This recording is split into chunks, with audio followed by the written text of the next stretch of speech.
they happened to have a coffee bar in the lobby of the Four Seasons in Vegas. And so one afternoon, I went and bought myself a cup of coffee, and the barista working that day was a kid named Noah. Noah was funny and charming and engaging, and I spent far too long buying a cup of coffee because I just so enjoyed talking to Noah. So as is my nature, I asked Noah, do you like your job? And without skipping a beat, Noah said, I love my job. Now, in my line of work, that's significant. Like is rational. I like the people, I like the work, I get paid well, I like my job. Love is emotional, it's a higher order connection, right? Like, do you love your wife? I like her a lot, right? Clearly, it's clearly a different standard, right? Yeah. So when Noah said, I love my job, my ears perked up.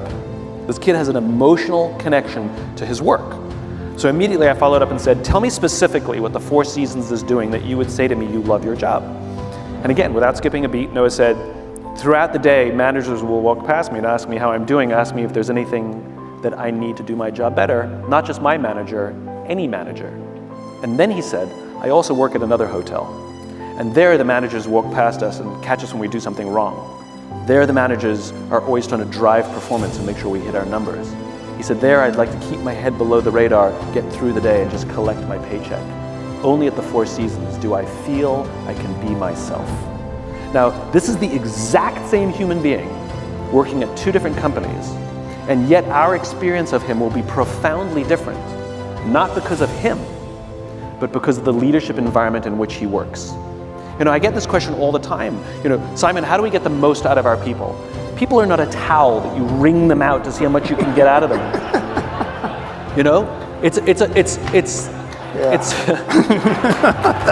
It's a flawed question. The question is, how do we create an environment in which our people can work at their natural best? And that is the art of leadership. It's creating an environment in which relationships can thrive, in which trust can thrive. And we all know what it feels like to be on a trusting team, right? It means that we feel psychologically safe enough to raise our hand and say, I made a mistake, or I need help, or I'm having trouble at home and it's affecting my work, or I'm scared, or I don't know what to do.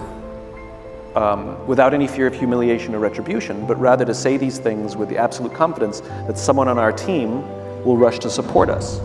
Unfortunately, we also all know what it feels like not to work on a trusting team, where admitting any of those things could hurt your chances of promotion, could hurt your chances of, you could be humiliated. And so when we work on teams where leadership is creating an environment where trust is at a premium, we force our people to come to work and lie, hide, and fake, where they're pretending that they've made no mistakes. They're lying, hiding, and faking.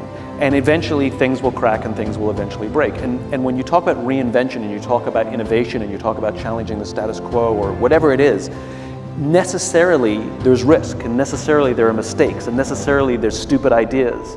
And you have to create an environment in which that's good.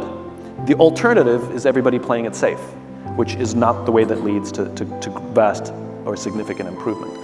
Empathy in the workplace, I'll show you what it looks like, and by the way, please stop saying soft skills. We talk about hard skills and soft. There's nothing soft about them, number one. And number two, hard and soft are opposites. And I would hate to think that hard skills and soft skills are working against each other. Mm-hmm. It's hard skills and human skills. And for somebody to truly perform, I'm going to teach you hard skills, which are the skills you need to do your job, and I'm going to teach you human skills, which are the skills you need to be a better human. And if you can master both of those, you will thrive at this organization.